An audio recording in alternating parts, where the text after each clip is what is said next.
Mr. Norton, Mr. Norton, welcome to this evening's broadcast. I know you've been traveling. You're coming back from overseas. You've been making the rounds, talking with Guyanese, giving them a sense of what's happening back home. And you're coming back into the reconvening of the National Assembly after this month of recess. Talk to us a little bit about your trip overseas, some of what you may have been talking with Guyanese, and some of the other things you've been talking to Guyanese about in the diaspora. And then we'll talk about this reconvening of the National Assembly and inter parliamentary meeting. One of the most important things I recognize is that Guyanese overseas are listening a lot. They are following all our programs and they are well aware of what is happening. The Guyanese community is very well disposed to supporting us in the next general and regional elections, and they are prepared as far as to help where they can, even by their presence. So overall, it has been a good visit. This last one was to Canada. Before I was in the United States, every program we had sold out crowds. Importantly, in Canada, we had not just a sold out crowd, but we had a crowd that had ethnic balance. There were a lot of Indo-Guyanese as well as Afro-Guyanese. So for me, it was a very successful visit. And excellent. I think the visit is so successful that it sent Barrett Jackdo criticizing anything that they could find. Correct. You know, you've talked first there about some of what you've been talking to Guyanese in the diaspora about. What have Guyanese been talking to you about? One thing all the way, we need to see the back of the PPP. Everywhere you go, at a distance, the corruption is so obvious. So wherever you go, the call is for you to do whatever is necessary to get rid of the People's Progressive Party. That is the main point about all the visits. Yeah, and as you often say, for Guyana to grow, the PPP must go. Yeah. Irfaan Ali is going to Parliament on Thursday. I think this is the second time since 2020 they came to power. He is seeking to address the National Assembly. I don't think anybody can remember what he said the last time. It is always so uninspiring. What is your sense that's bringing what's bringing the president to the National Assembly? I think the fact that elections are coming and they are in deep trouble, they want to come to the Parliament. We have got to be very blunt about what has happened. The PPP has refused to consult with an opposition that has 49% of the support. That in itself is impasse. And so him coming to the National Assembly doesn't mean much to us because he doesn't consult and he doesn't listen. That's first thing. Secondly, I gain the impression he's coming to deal with cost of living and the Ghana situation. Well, there are a number of things he will have to do before he can be taken seriously. Now, one of the first things he will have to do is to come with a strategy to reduce wastage and corruption. Right now, any talk about putting resources in the hands of the Guyanese people will demand a reduction in corruption and a reduction in wastage, which I don't think he can do because they are the architects of the corruption and wastage. So to me, whatever he comes and he says, he will fall short because the very nature of the regime does not allow them to transcend the critical problems that face us, like governance. They cannot be involved in good governance. By their nature, they have to be discriminatory. By their nature, they have to be corrupt.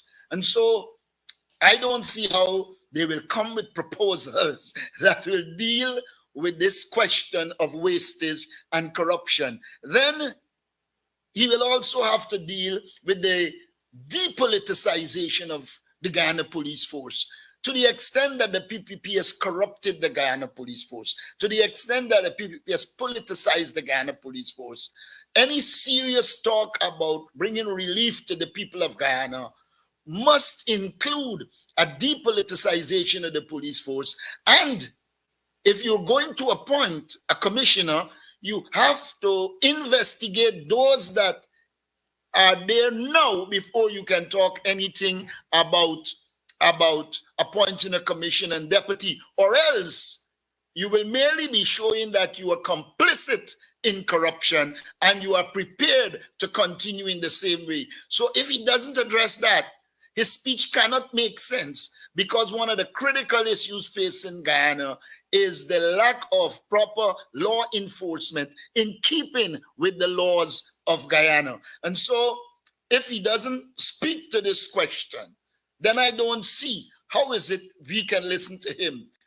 How is it we can listen to him if he doesn't address the fact that you have taken away lands from the people of Mukah and poor people across this country, not by just a letter, but by a bulldozer, by dragline.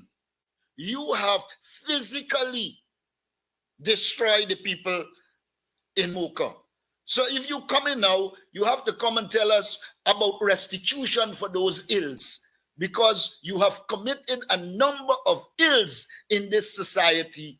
And we sense that they are coming to speak to these issues now because there's an internal battle in the PPP. Jagdo is worried that Irfan's corruption team is doing better at corruption than them. And so you had Jagdo flying out talking about dealing with corruption. No, you have to deal with corruption generally.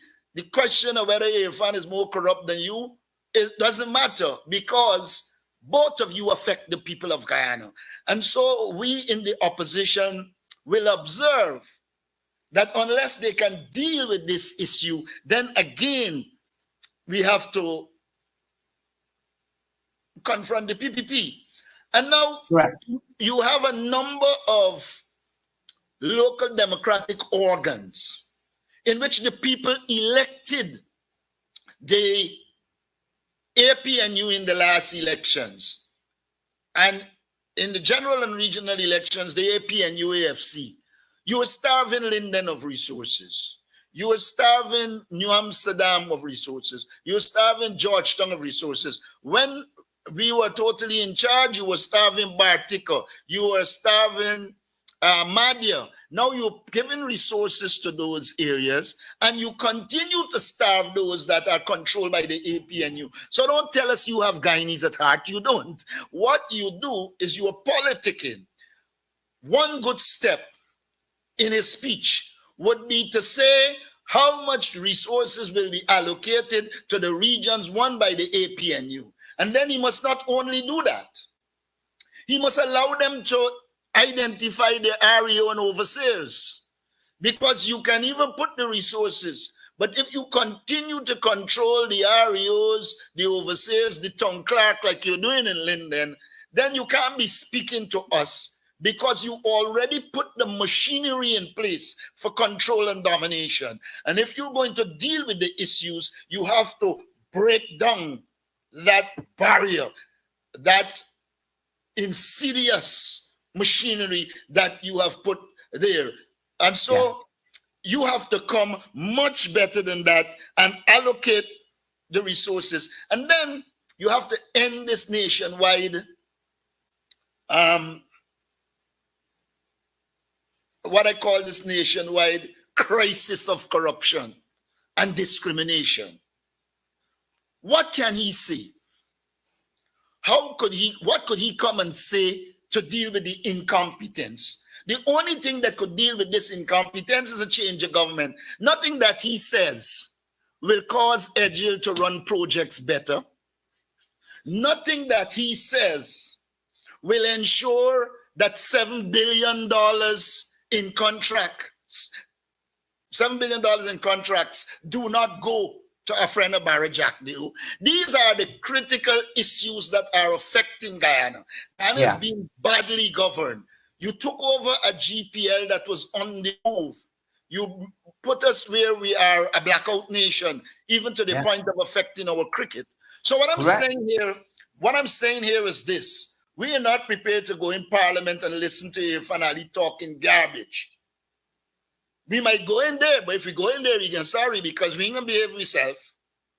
But there are many of these issues. there are many of these issues that have to be addressed, or else the Right. government isn't making any sense. Correct. So I wanna get to the cost of living, the high cost of living, which is a main area he's coming to address. 4 years later, this transformational governance they keep talking about. But I want to circle back to some of the things you spoke to earlier.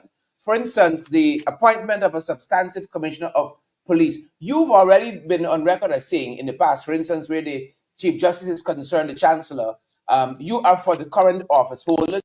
You will support the president in that regard. That has happened long before Hickins started acting. And Irfan kept saying he's going to come to that, for instance, when he appoints the Judicial Service Commission. That has been appointed. We're still waiting. Now he is going at breakneck speed to appoint Hickins. I saw, I think, Demways reporting on this matter saying that a human resource specialist says he cannot be appointed as a substantive commissioner because he's past the retirement age. Where is he going with this, Mr. Norton? He is void of common sense. You know, they're accustomed to domination and control. And so reason doesn't come in. Any rational person will know if you have a police force in which a man would have retired and you give him an extension, you are extending him as an acting commissioner. You cannot proceed to make him the substantive commissioner. Apart from the fact that I've made it very clear that he's neither certified or qualified to be the police commissioner. But you must understand, if they put a police commissioner that isn't equipped for the job, then there are the swords of Damocles over his head and they'd be able to control him. If you put a commissioner in which there are serious allegations of corruption against he and some of the top ranking person, then you will have a police force that can't enforce the law. And so for them, it is not the rule of law. That is the other thing he should do. He should give a clear indication of the things that he will do by the rule of law.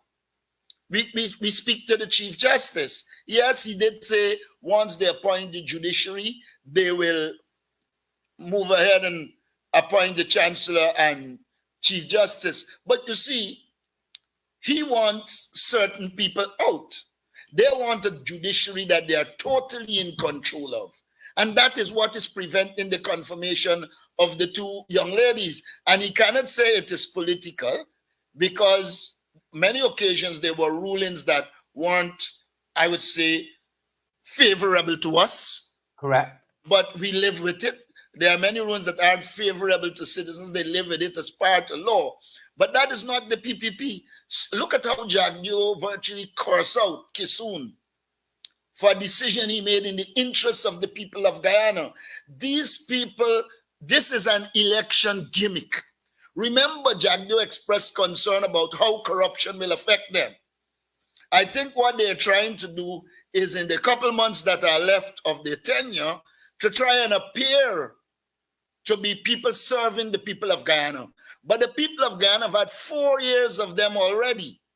And they know full well that he can say whatever he wants to say now. If you didn't do it in 4 years, why we believe you could do it in 1 year and be sincere?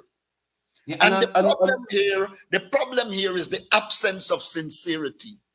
They are on that very note of sincerity in tackling corruption head on, this has been kind of imprinted in the DNA of the PPP. In the last press conference of the vice president that focuses on what you are doing and your press conferences. That's the nature of the press conference. You don't get anything else out of it. It's all about what Norton is doing, where Norton is going, what he's wearing, how he dances, and all of that stuff.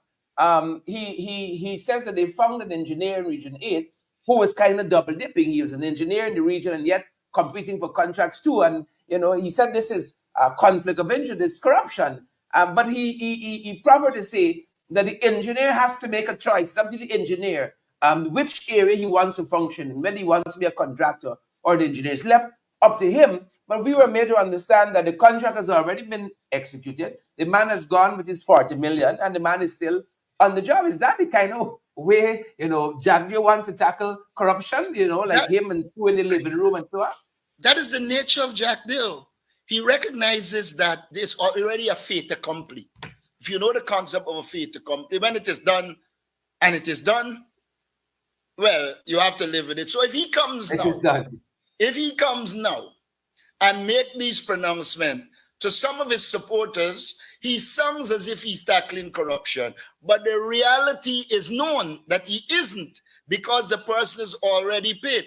If he wants to tackle corruption, let him deal with the fact that his friend got $7 billion in contracts for pharmaceuticals, etc. Then you will say, because I am there, sure the engineering carry away 100 million. Nowhere close.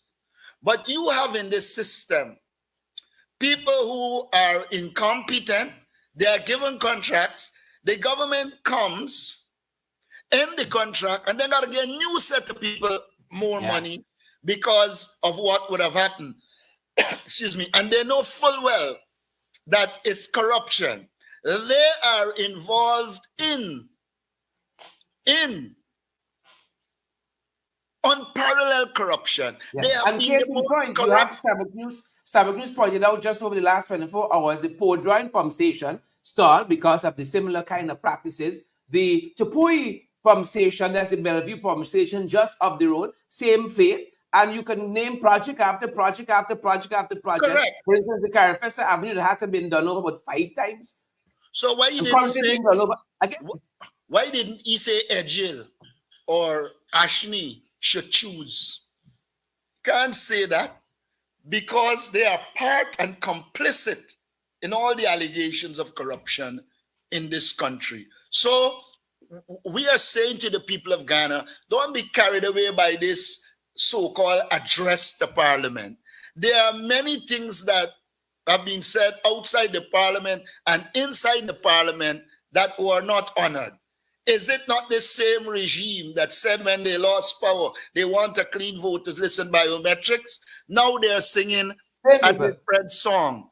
When they were seeking power, they were talking about petroleum commission.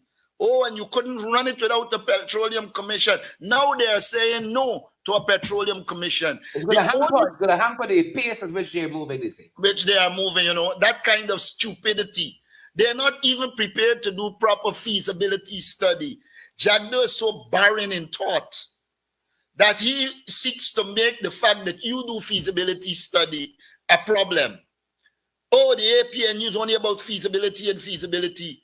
Well, yes, there must be feasibility, because you did none for Skeldon and it is in trouble. You did none for the packaging factory, it is in trouble. You did none for fiber optic cable. We waste billions of dollars. And so these people are not prepared to govern Guyana in a sensible way. They govern Guyana so that their families, their friends, and their favorites can benefit.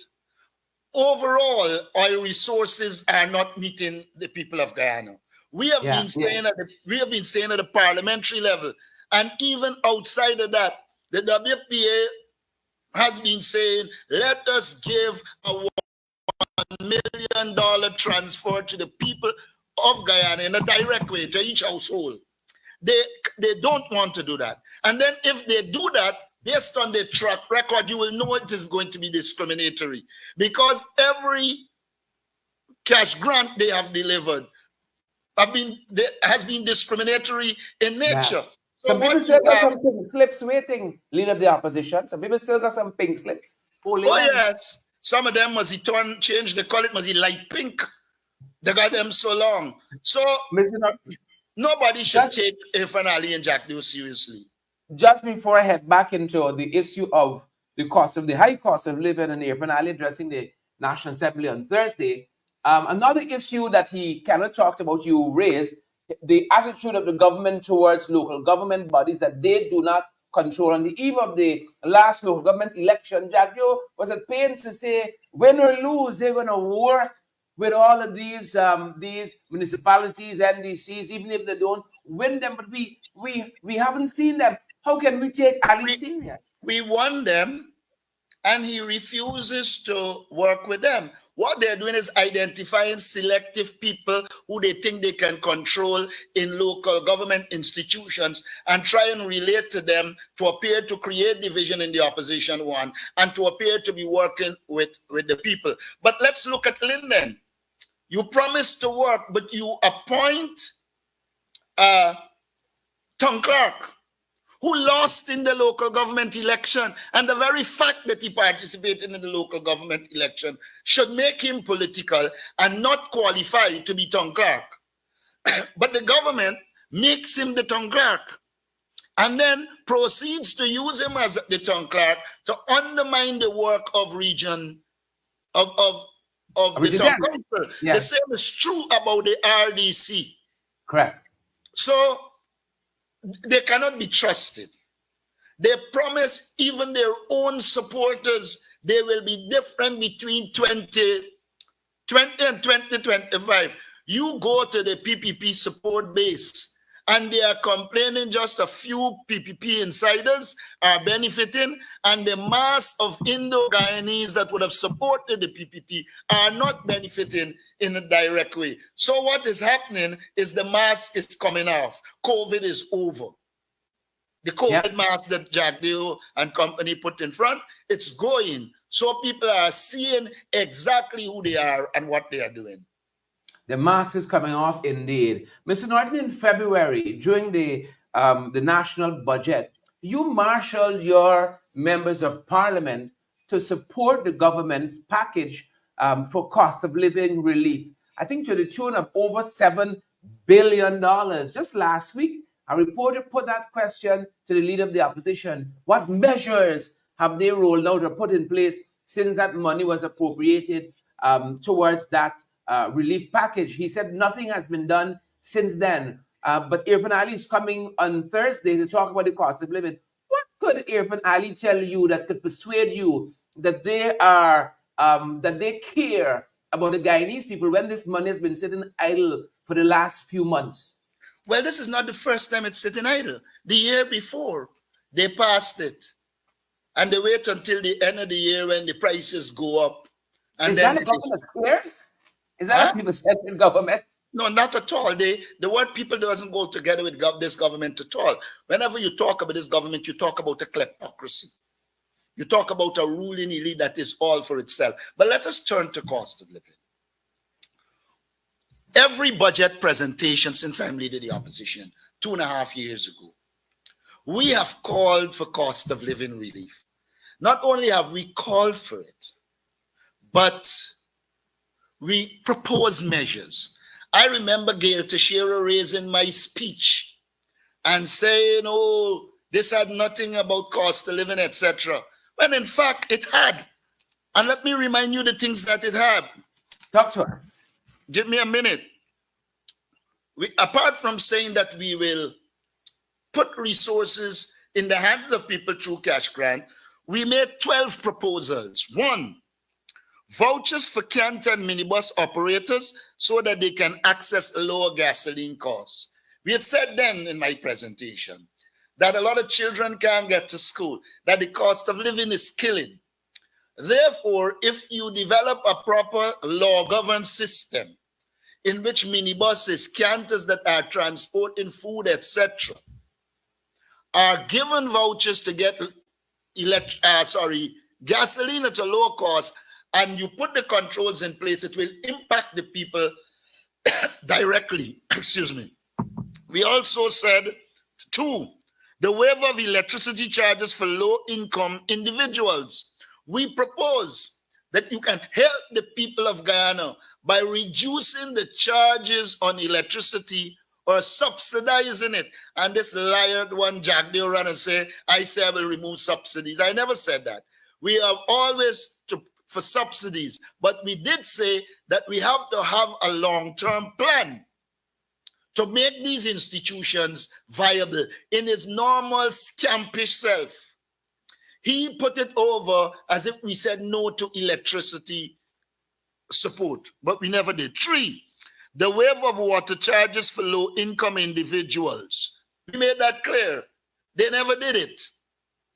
What they do is try to find something that happened under the APNU, AFC, and skew it in their direction. They're not interested in governing this country. They're interested in cussing out the APNU. We have been proposing measures. We proposed cost of living measures. And the next time I come on your program, I will go through the measures we produce to reduce poverty. But let me continue. We said grants of $10 million or more so farmers can buy equipment to expand production. We argued for expanded production. My argument then was if you have expanded agricultural production, then your costs will go down. I have to read this in tandem with what we said at 12. The development of regional agriculture to reduce the cost of transport and food. We have said to them, Region 8, 9, 1, 10, you have to promote agriculture in these areas so that they become sustainable communities, and that the fact of increased agricultural production will help to bring down the cost of food. They paid no attention. They rejected it. Why? Ashni Singh told us, me, Sham, Solomon, and team, when we negotiated for a better deal for Linden, that they cannot support agriculture in Linden because regions 2, 3, 5, and parts of 4, they have a comparative advantage. And I told him that was garbage. Then we proposed grants of $5 million or more to small businesses so that they can expand production. I mentioned that already. Now, 6, equitable distribution of the excess 60 billion. Listen to this. Let me go it over. Remember, there was an increase in prices. And what Correct. It showed that we gained an extra 60 billion. And this is what we said. The equitable distribution of the excess $60 billion Guyana received from last year's unexpectedly high oil prices, 300,000 per household. We said then that oil prices went up. Now it means you gain over and above what you planned for. And we said then that if you take that and put some of it into the households, we will impact the cost of living directly and improve the quality of life. The difference between we and the People's Progressive Party is that we intend to improve the quality of life of the people.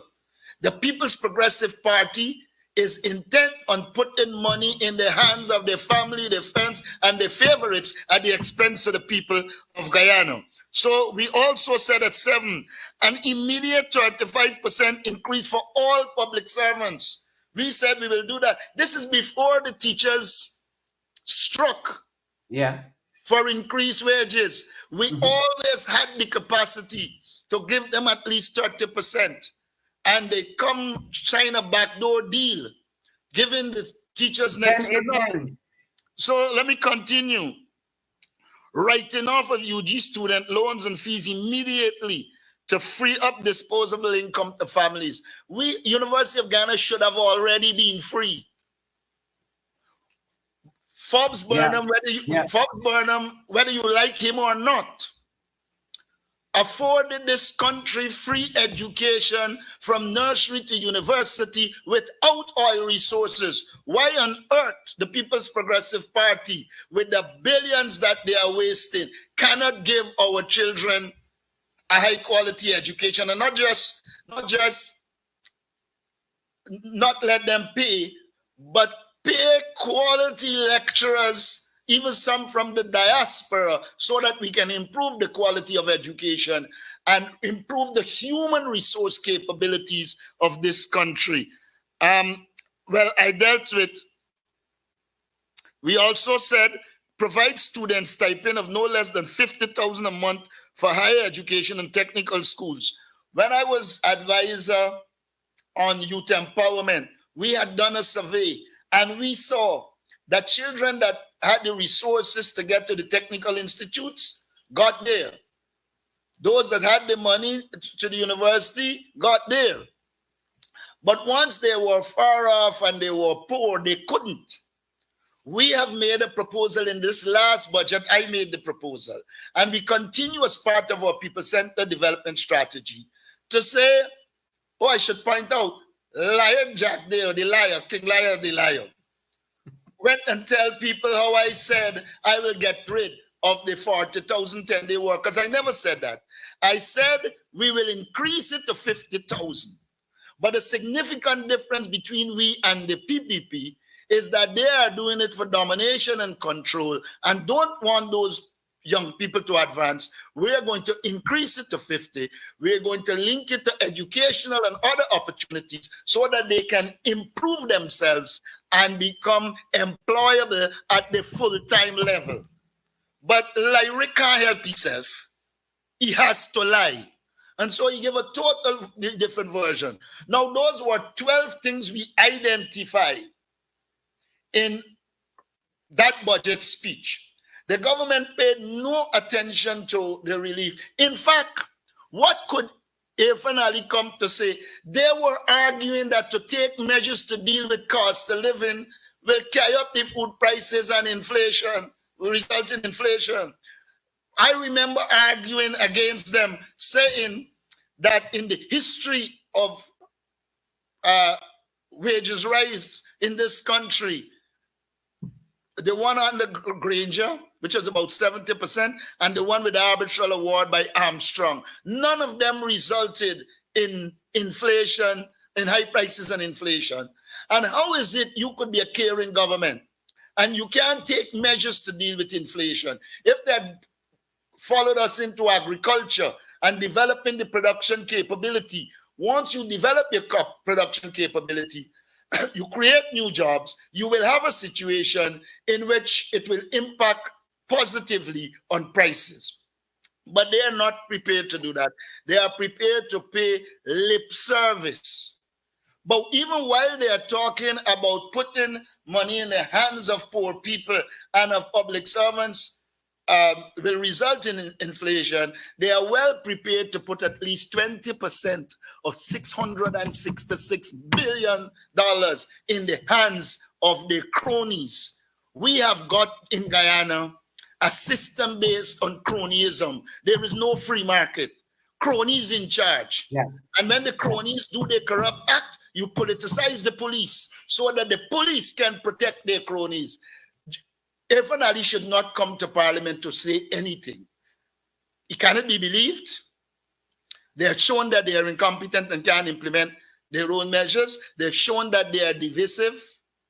They have shown that they do not care about the people of Guyana. We have outlined a people-centered development strategy that will allow us to improve the quality of life of the people of Guyana. And that will be our focus, not listening to Irfaan Ali mispronouncing words and saying all kinds of garbage, when in fact, they know full well that the very structure of their approach to economic development is to enrich the few at the expense of the people of Guyana. Yeah. Thank you so much, leader of the opposition.